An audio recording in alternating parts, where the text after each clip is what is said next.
नइखे चश्मा लगौले दूरबीन जइसन तनी नाच रे पतर की नागिन जइसन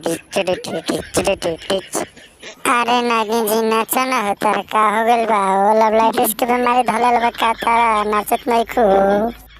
अरे खेसारी भैया ऐसे थोड़ी नागिन नाचियो, देखा कैसे गाना गावला त नागिन नाचेले, देखा कैसे नाचतिया।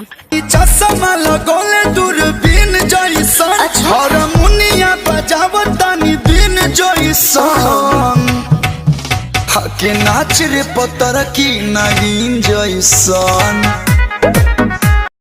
देख लो खेसारी भैया कैसे नागिन नाचेले, ऐसे ही नागिन नाचेले।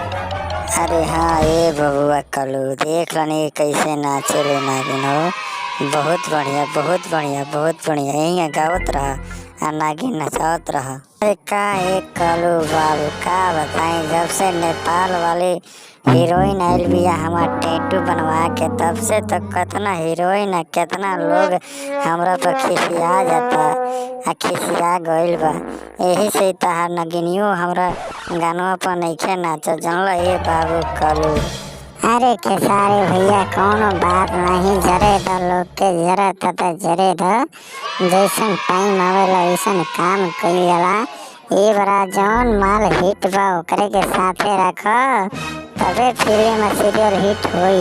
अरे बाबू कलू कजली तो ऐसे जरत है जैसे सरल गोईठी जरत वैसे जरत है, तनी ओकरे के समझाओ ना।